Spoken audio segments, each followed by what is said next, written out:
Some things fans might not know about me. One thing in general is definitely, before I'm even a musician, I think that I'm an artist, you know, and I've been deeply, ever since I discovered, you know, art, because I played basketball my whole life and that was really my obsession. But once I really discovered art, you know, I jumped into, you know, freestyling and rapping, and then I even got into like some acting stuff. And that was when I feel like there was just a piece of my life that it finally really connected with what I was doing.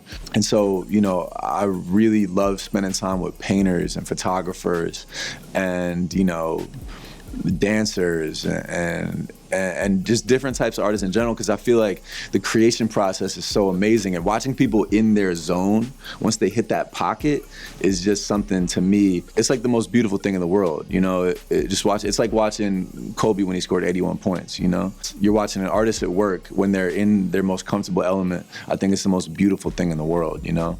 And then another thing that some fans might not know about me is, man, I'm so ADD. Like I just can't focus for shit. Like if something's going on, like I'm like this, and then all of a sudden it's like I'm like that, you know. And I think, but what I want to even let people know is that, you know, when I grew up, I had teachers and people that would say, if you have ADD, or like they made you feel like you weren't as smart, and they made you feel like you weren't like gifted as the other kids, and you couldn't do like class, or you couldn't do homework and stuff. And I think that's such a fucked up thing. Like, I'll be just straight up, like, because I think I was blessed enough with the traits to be able to kind of push through and just keep doing my own thing. But there's so many kids who, man, they just get dumbed down by like taking ADD medicine and dumbed down by people telling them like, you know, they got something wrong with them. But I'll be honest with you, I would not be where I'm at today without ADD, you know. I think that, and it's actually funny, like I'll really even kind of give some crazy knowledge on it, is like they did research on it and they found out that ADD is not really like a deficiency. Like the people that had, because too many people have it for it to be like some shit that's like super wrong with you. And what they found out is that the people that had ADD actually descended from like nomadic tribes, like people that would instead of like a lot of people that would come and like form like civilization in one spot, they would move around a lot. And so you think about it, if you're in a class and you have a plane go by outside, then you're gonna sit there and you're gonna look outside the window, and that's bad for focusing on your science teacher.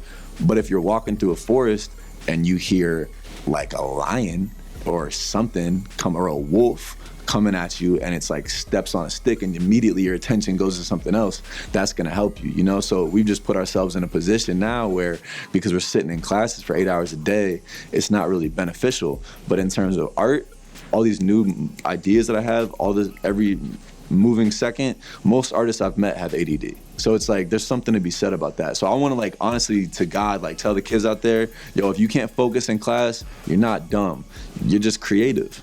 We have to learn the system. It's a game. And unfortunately, we have to play that game, and we got to play that game the best if we want things to actually happen. That's why you had niggas like Obama sitting up endorsing Hillary Clinton so hard, because we were supposed to fight for our country, and we didn't. So now I'm like, we got to figure out what you really want to fight for in life. But yeah, just growing up in Connecticut as it is, just was super. It just made you want to create and want to do interesting things, because there wasn't that much interesting things. Like, it has a bunch of beautiful aspects, but nothing too like exciting or anything like LA. So when I finally got to LA, it's like, this shit's crazy now. Yeah. Does it really matter if people hate you? I mean, my mom hates Bob Dylan. That's enough said. I don't understand that. I don't understand how anyone could hate Bob Dylan, but some people don't. Ritz hates the Rolling Stones. How do you hate the Rolling Stones? Ever since I was young, I've always been super comfortable expressing myself. Through my hair, through my clothes, through songs, all of that. I used to sing, as long as I can remember. I used to sing in middle school. I used to get picked fun